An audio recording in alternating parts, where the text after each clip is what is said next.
Kisah Para Rasul pasal 11. Petrus mempertanggungjawabkan baptisan Kornelius di Yerusalem.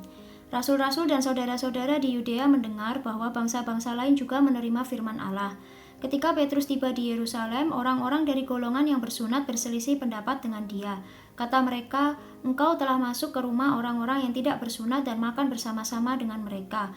Tetapi Petrus menjelaskan segala sesuatu berturut-turut, katanya, "Aku sedang berdoa di kota Yope, tiba-tiba rohku diliputi kuasa ilahi dan aku melihat suatu penglihatan. Suatu benda berbentuk kain lebar yang bergantung pada keempat sudutnya diturunkan dari langit sampai di depanku.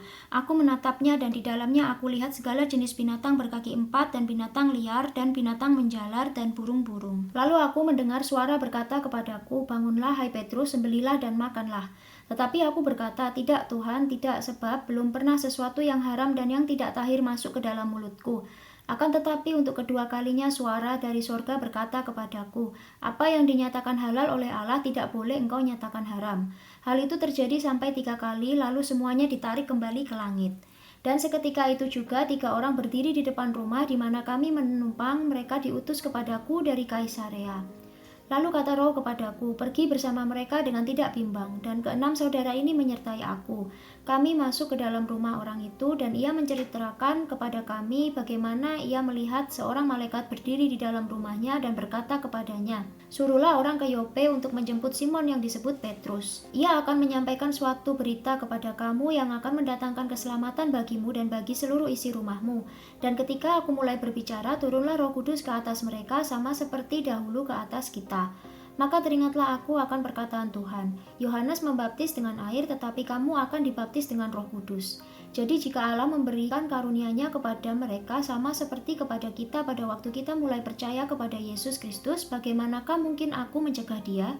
Ketika mereka mendengar hal itu, mereka menjadi tenang lalu memuliakan Allah, katanya, "Jadi kepada bangsa-bangsa lain juga Allah mengaruniakan pertobatan yang memimpin kepada hidup." Barnabas dan Saulus ke Antiokhia.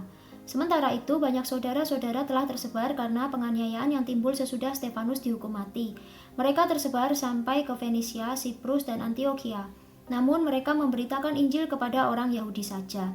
Akan tetapi di antara mereka ada beberapa orang Siprus dan orang Kirene yang tiba di Antiokhia dan berkata-kata juga kepada orang-orang Yunani dan memberitakan Injil bahwa Yesus adalah Tuhan. Dan tangan Tuhan menyertai mereka dan sejumlah besar orang menjadi percaya dan berbalik kepada Tuhan. Maka sampailah kabar tentang mereka itu kepada jemaat di Yerusalem, lalu jemaat itu mengutus Barnabas ke Antiokhia. Setelah Barnabas datang dan melihat kasih karunia Allah, bersukacitalah ia. Ia menasihati mereka supaya mereka semua tetap setia kepada Tuhan, karena Barnabas adalah orang baik, penuh dengan Roh Kudus dan iman.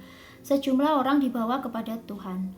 Lalu pergilah Barnabas ke Tarsus untuk mencari Saulus, dan setelah bertemu dengan dia, ia membawanya ke Antiokhia. Mereka tinggal bersama-sama dengan jemaat itu 1 tahun lamanya, sambil mengajar banyak orang. Di Antiokhia-lah murid-murid itu untuk pertama kalinya disebut Kristen. Pada waktu itu datanglah beberapa nabi dari Yerusalem ke Antiokhia. Seorang dari mereka yang bernama Agabus bangkit dan oleh kuasa Roh ia mengatakan bahwa seluruh dunia akan ditimpa bahaya kelaparan yang besar. Hal itu terjadi juga pada zaman Claudius.